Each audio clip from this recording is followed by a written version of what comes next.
पटना में नीट छात्रा की मौत का मामला लगातार गर्माता चला जा रहा है। सियासत तेज हो गई है और इस बीच जो लालू की बेटी हैं रोहिणी आचार्य लगातार सरकार को लपेटे में ले रही हैं।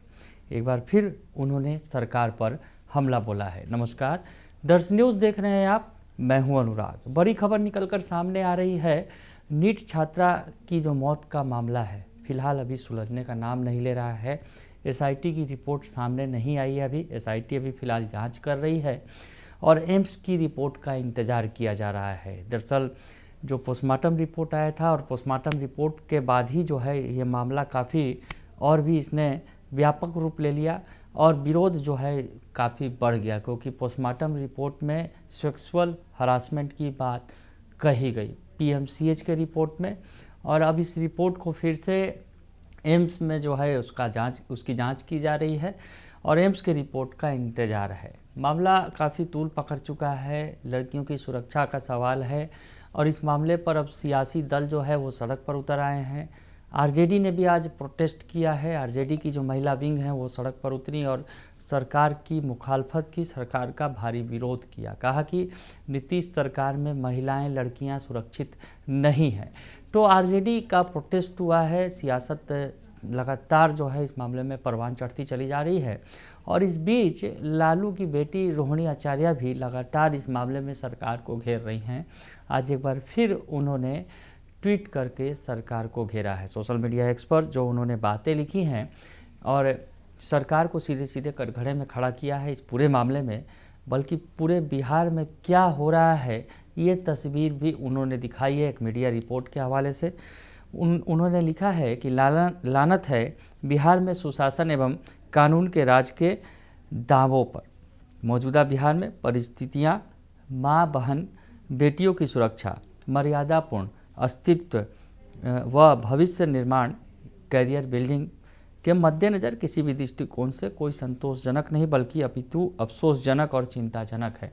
रोहिणी आचार्य कह रही हैं कि जो कैरियर बिल्डिंग के लिए जो लड़कियां आती हैं, बेटियां आती हैं पढ़ने के लिए दूर दराज इलाकों से, उनके लिए जो है चिंता का विषय है। जो दृष्टिकोण से कोई संतोषजनक नहीं है। उनका कहना है कि जो लड़कियां पढ़ने के लिए आती हैं उनके लिए जो स्थिति संतोषजनक नहीं है बल्कि अफसोसजनक और चिंताजनक है। जो कुछ हो रहा है, जो अभी वर्तमान में जो कुछ हुआ, कई सारे मामले सामने आ गए। नीट छात्रा की मौत के मामले के बाद जहानाबाद की बेटी थी, पढ़ने के लिए आई थी, नीट की तैयारी कर रही थी, डॉक्टर बनना था, सपने थे आंखों में, लेकिन सपना पूरा नहीं हो पाया। पहले ही उसकी मौत हो गई और कई सवालों को छोड़ गई। तो अब वो लिखती हैं कि यहाँ पर अफसोसजनक और चिंताजनक स्थिति है।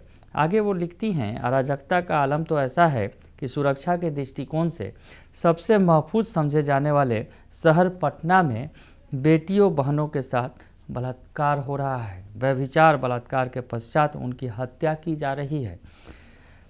अपने भविष्य को बेहतर बनाने की आस व प्रयास में पटना आई हॉस्टल में रहने वाली बेटियों को जबरन देह व्यापार में धकेला जा रहा है। तो गंभीर आरोप लगाते नजर आ रही हैं।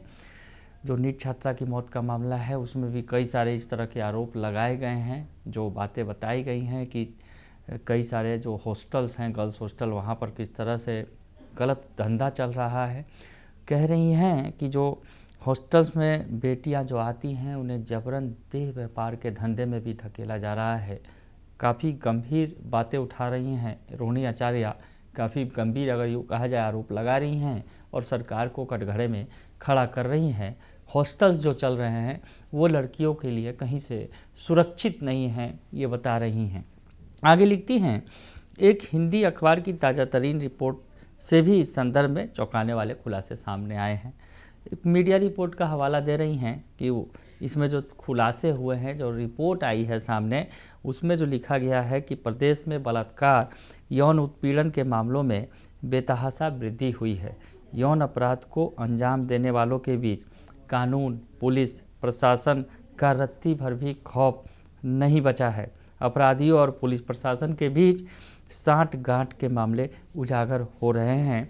पटना के शंभू गर्ल्स हॉस्टल के मामले में भी ऐसी साठ-गांठ उजागर हुई है। तो शंभू गर्ल्स हॉस्टल को वो कटघरे में खड़ा कर रही है। शंभू गर्ल्स हॉस्टल जहाँ रहती थी, नीट की जो छात्रा थी, और उसके साथ जो घटना घटी, उसके साथ जो कुछ भी हुआ, क्योंकि रिपोर्ट जो है, पोस्टमार्टम रिपोर्ट, वो चीख चीख के कह रही है कि बेटी के साथ जो हुआ वो बिल्कुल जो है समाज को रुलाने वाला है, समाज को उद्वेलित करने वाला है जो उसके साथ हुआ। पढ़ने की चाहत थी, लेकिन पढ़ने और भविष्य संवारने की चाहत थी, लेकिन हुआ जो उसके साथ, वो पूरे समाज को झकझोर देने वाला है।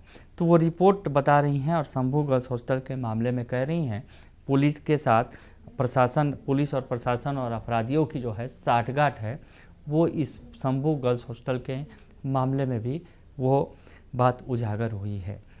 लचर शासन व्यवस्था, यौन अपराध के मामलों को प्रदेश के मुख्यमंत्री व गृह मंत्री के द्वारा गंभीरता से नहीं लेने और ऐसे मामलों के प्रति अधिकारियों की उदासीनता की वजह से बिहार से जल्द ही बहन बेटियों का पलायन शुरू होने की आशंका है।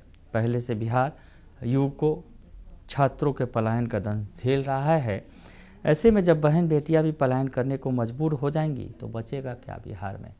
तो रोहिणी आचार्य चिंता जाहिर कर रही हैं और कह रही हैं कि जो हालात हैं, पहले से ही लोग बिहार से पलायन कर रहे हैं। जो बेटे हैं वो नौकरी की तलाश में पढ़ाई के लिए बाहर जा रहे हैं और अब बेटियों को भी बाहर जाना पड़ेगा और बिहार में कुछ भी नहीं बचेगा। और सीधे सीधे वो सरकार को कटघरे में खड़ा कर रही हैं, सीएम नीतीश कुमार को कटघरे में खड़ा कर रही हैं, और साथ ही साथ जो प्रदेश के गृह मंत्री हैं सम्राट चौधरी को कटघरे में खड़ा करते नजर आ रही हैं और कह रही हैं कि गंभीरता से इन मामलों को सरकार नहीं ले रही है। तो ऐसे में इसकी जो सरकार की उदासीनता है वो भारी पड़ने वाली है।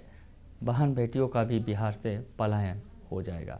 तो रोहिणी आचार्य गंभीर मुद्दे उठा रही हैं, गंभीर आरोप लगा रही हैं सरकार पर, नीतीश और सम्राट को कटघरे में खड़ा कर रही हैं और कह रही हैं कि सरकार इस मामले में कोई भी संज्ञान नहीं ले रही है, इन मामलों को गंभीरता से नहीं ले रही है और इसका खामियाजा सरकार को भुगतना पड़ेगा। बने रहिए दर्श न्यूज़ के साथ, तमाम खबरों से आपको अपडेट रखेंगे। फिलहाल के लिए इतना ही, धन्यवाद।